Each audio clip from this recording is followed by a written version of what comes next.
بسم اللہ الرحمن الرحیم۔ حضرت داتا گنج بخش علی حجویری علیہ الرحمہ نے حضرت شیخ ابوالفضل ختلی علیہ الرحمہ کے علاوہ دو بزرگ جن کا شمار اپنے زمانے کے باکمال علماء و اولیاء اللہ میں ہوتا تھا، ابو سعید ابوالخیر علیہ الرحمہ اور امام ابوالقاسم کشیری علیہ الرحمہ سے بھی خصوصی فیض حاصل کیا۔ آپ علیہ الرحمہ حضرت امام اعظم ابو حنیفہ علیہ الرحمہ کے مقلد تھے اور اپنے دل میں ان کے لیے بے حد محبت اور عقیدت رکھتے تھے۔ حضرت داتا گنج بخش علی حجویری علیہ الرحمہ اپنی زندگی کا ایک خاص اور سبق آموز واقعہ بیان فرماتے ہیں کہ ایک مرتبہ میں عراق میں تھا، مجھے دنیا کمانے اور خرچ کرنے میں بڑی دلیری اور جرأت حاصل ہو گئی، حتیٰ کہ جس کسی کو کوئی بھی ضرورت پیش آتی تو وہ میرے پاس چلا آتا اور میں اس کی ضرورت پوری کر دیتا، کیونکہ میں چاہتا تھا کہ کوئی بھی شخص میرے ہاں سے خالی ہاتھ واپس نہ جائے۔ اس کا نتیجہ یہ نکلا کہ میری اپنی کمائی اس غرض سے کم پڑنے لگی اور دوسروں کی ضروریات پوری کرنے کی غرض سے مجھے قرض لینا پڑتا۔ یوں ہی چند ہی دنوں میں خاصا مقروض ہو گیا اور سخت پریشانی کا شکار ہو گیا۔ اس دور کے ایک بزرگ نے میرے احوال کو دیکھتے ہوئے مجھے نصیحت فرمائی کہ دیکھو، یہ تو ہوائے نفس ہے، اس قسم کے کاموں میں پڑ کر کہیں خدا سے دور نہ ہو جانا۔ جو ضرورت مند ہے اس کی احتیاج تو ضرور پوری کرو، مگر پروردگار عالم کی ساری مخلوق کے کفیل بننے کی کوشش نہ کرو، کیونکہ انسانوں کی کفالت کا فریضہ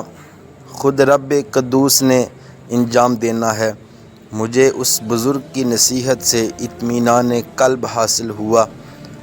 آپ علیہ الرحمہ کی ازدواجی زندگی کے بارے میں تاریخ کے ورق صرف اتنا ہی بتاتے ہیں کہ آپ علیہ الرحمہ رشتہ ازدواج میں منسلک ہوئے تھے، مگر تھوڑے ہی عرصہ کے بعد بیوی سے علیحدگی ہو گئی اور پھر تا حیات دوسری شادی نہ کی۔ با اختلاف روایت 432 ہجری میں مرشد کریم حضرت شیخ ابوالفضل ختلی علیہ الرحمہ نے حضرت داتا گنج بخش علی حجویری علیہ الرحمہ کو حکم فرمایا کہ علی تم لاہور روانہ ہو جاؤ، وہاں تمہاری شدید ضرورت ہے، سرزمین ہند تمہارا انتظار کر رہی ہے اور تمہارے فیض کا سلسلہ لاہور ہی جاری ہوگا۔ آپ علیہ الرحمہ نے ایک لمحے کے توقف کے بعد مؤدبانہ انداز سے عرض کیا کہ حضور، وہاں تو ہمارے پیر بھائی اور آپ علیہ الرحمہ کے مرید کامل حضرت میرا حسین زنجانی علیہ الرحمہ موجود ہیں، ان کے ہوتے ہوئے میری وہاں کیا ضرورت ہو سکتی ہے؟ شیخ ابوالفضل ختلی علیہ الرحمہ قدرے مسکرائے اور فرمایا کہ یہ تمہارے سوچنے کا کام نہیں، بس تم فوراً روانہ ہو جاؤ اور دین اسلام کی ترویج و اشاعت کا کام کرو۔ آپ علیہ الرحمہ نے اپنے پیر و مرشد کے حکم کی تعمیل کرتے ہوئے اپنے وطن غزنی کو خیر باد کہا اور دین اسلام کی تبلیغ کا بے مثل شوق لیے کئی مہینوں کے دشوار گزار کھٹن سفر کے بعد لاہور پہنچے۔ شہر کے داخلی دروازے تک پہنچتے پہنچتے شام ہو گئی۔ شہر کی حفاظت کے پیش نظر داخلی دروازے شام کو بند کر دیے جاتے تھے، اس لیے آپ علیہ الرحمہ کو اپنے دیگر ساتھیوں اور مسافروں کے ہمراہ رات بیرون شہر ہی بسر کرنی پڑی۔ جب صبح ہوئی تو شہر کی جانب روانہ ہوئے، ابھی چند ہی قدم چلے تھے کہ سامنے سے ایک بہت بڑا ہجوم آتا ہوا نظر آ رہا تھا۔ قریب آئے تو معلوم ہوا کہ یہ ایک جنازہ ہے۔ غزنی سے نووارد مسافروں نے دریافت کیا تو پتہ چلا کہ یہ حضرت شیخ میرا حسین زنجانی علیہ الرحمہ کا جنازہ ہے۔ یہ سن کر آپ علیہ الرحمہ دم بخود ہو گئے اور بے اختیار آپ علیہ الرحمہ کی زبان مبارک سے نکلا کہ اللہ شیخ کو جزائے خیر دے، وہ واقعی روشن ضمیر تھے۔ جب جنازے کے شرکاء نے آپ علیہ الرحمہ کا یہ عجیب فقرہ سنا تو استفسار کیا۔ آپ علیہ الرحمہ نے انہیں پورا واقعہ سنا دیا۔ جب لوگوں کو پتہ چلا کہ آپ علیہ الرحمہ حضرت شیخ حسین زنجانی علیہ رحمہ کے پیر بھائی ہیں، تو انہوں نے جنازہ پڑھانے کا اصرار کیا، اور یوں آپ علیہ رحمہ نے پہلے جنازہ پڑھایا اور پھر تدفین کے عمل سے فارغ ہو کر شہر کی جانب روانہ ہوئے، اور پھر لاہور میں مستقل سکونت اختیار فرمائی۔ یہاں مسلمانوں کو استحکام حاصل کیے کچھ ہی عرصہ ہوا تھا، ہر طرف ہندو مذہب کے پیروکار اور پیشواؤں کا دور دورہ تھا، مگر آپ علیہ رحمہ کی شریعت مطہرہ کی پابند، بے داغ اور دلکش سیرت اور شفقت و محبت سے بھرپور شخصیت لوگوں کو کفر و شرک کی دلدل سے نکال کر صراط مستقیم کی طرف گامزن کرنے کی باعث بنی۔ فقط رضائے الہی کی خاطر آپ علیہ رحمہ نے خلوص دل سے دین کی ترویج و اشاعت کا بیڑا اٹھایا، اور پھر دیکھتے ہی دیکھتے آپ علیہ رحمہ کی ارشادات عالیہ اور مواعظ حسنہ کی اثر انگیزی سے لوگوں نے اسلام کی حقانیت کو سمجھتے ہوئے جوک در جوک دائرہ اسلام داخل ہونے اور آپ علیہ رحمہ کے دست حق پرست پر بیعت ہونے کا اعزاز حاصل کیا۔ شاعر مشرق اور اپنے دور کے مرد قلندر حضرت علامہ ڈاکٹر محمد اقبال علیہ رحمہ نے اسی تناظر میں فرمایا تھا کہ نگاہ ولی میں وہ تاثیر دیکھی، بدلتے ہزاروں کی تقدیر دیکھی۔ یہی وجہ ہے کہ حضرت داتا گنج بخش علی حجویری علیہ رحمہ کے حسن اخلاق اور مزاج کریمانہ اور نگاہ فیض کے باعث جو خوش قسمت لوگ آپ علیہ رحمہ کے دست حق پرست پر مشرف با اسلام ہوئے، وہ نہ صرف خود تادم واپسی دامن مصطفیٰ تھامتے ہوئے شجر اسلام سے وابستہ اور اس پہ قائم رہے، بلکہ ان کی نسلیں بھی تقریباً 950 سال گزرنے کے باوجود اسلام پر قائم و دائم ہیں۔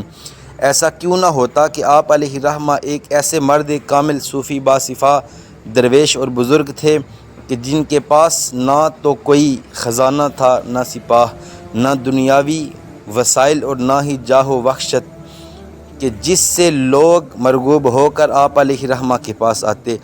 بس آپ علیہ رحمہ اپنے مصلی پر بیٹھے ہوئے ہمہ وقت اپنے حقیقی خالق و مالک کی یاد میں مصروف رہتے تھے، اور ریاکاری سے پاک اخلاص کے ساتھ کی جانے والی عبادت و ریاضت کی وجہ سے رب قدوس کے انوار و تجلیات کے نزول کے باعث اللہ رب العزت نے آپ علیہ رحمہ کو وہ شان عطا فرمائی کہ لوگ آپ علیہ رحمہ کے پاس کچے کچے آتے اور آپ علیہ رحمہ کے نورانیت سے بھرپور چہرہ انور کو دیکھ کر ایمان کی دولت سے مالا مال ہو جاتے تھے۔ آپ علیہ رحمہ کی نگاہ فیض کا اظہار خواجگان چشت کی آنکھوں کی ٹھنڈک غریب نواز حضرت خواجہ معین الدین چشتی اجمیری علیہ رحمہ نے بھی فرمایا۔ جب ایک بار خواجہ غریب نواز علیہ رحمہ لاہور تشریف لائے اور حضرت داتا گنج بخش علی حجویری علیہ رحمہ کے مزار اقدس پر حاضری دی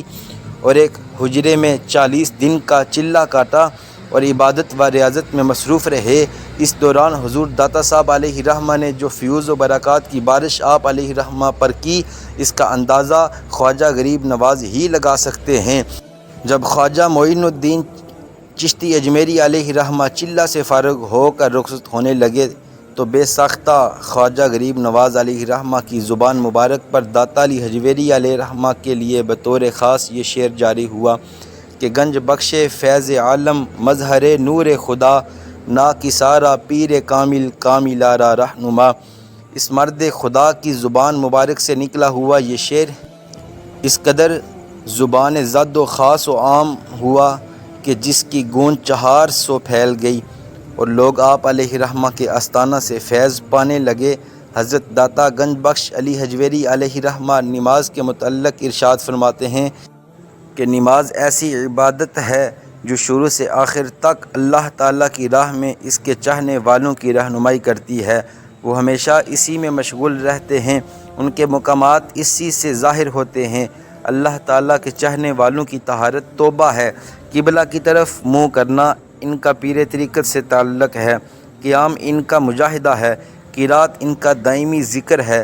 رکوع ان کی عاجزی ہے، سجود ان کے نفس کی پہچان ہے، تشہد ان کی اللہ تبارک و تعالیٰ سے دوستی ہے، سلام ان کی دنیا سے علیحدگی اور مقامات کی قید سے باہر نکلنے کا نام ہے۔ حضرت داتا گنج بخش علیہ رحمہ علم و معرفت کے ہزاروں دیے جلا کر آخرکار 19 صفر 465 ہجری 1087 کو وصال فرما گئے۔ آپ کا سالانہ عرس مقدس 18، 19، 20 صفر کو انتہائی عقیدت و احترام اور شایان شان طریقے سے منایا جاتا ہے، جس میں نہ صرف پاکستان بھر سے بلکہ بیرون ممالک سے بھی آپ علیہ رحمہ کے عقیدت مندوں کی کثیر تعداد شرکت کرنے کا شرف حاصل کرتی ہے اور فیض پاتی ہے۔ اللہ پاک ہمیں حضور داتا صاحب علیہ رحمہ کے نقش قدم پر زندگی بسر کرنے کی توفیق عطا فرمائے، آمین۔ انشاءاللہ آپ کی کرامات کا ذکر پارٹ نمبر 3 میں ہوگا۔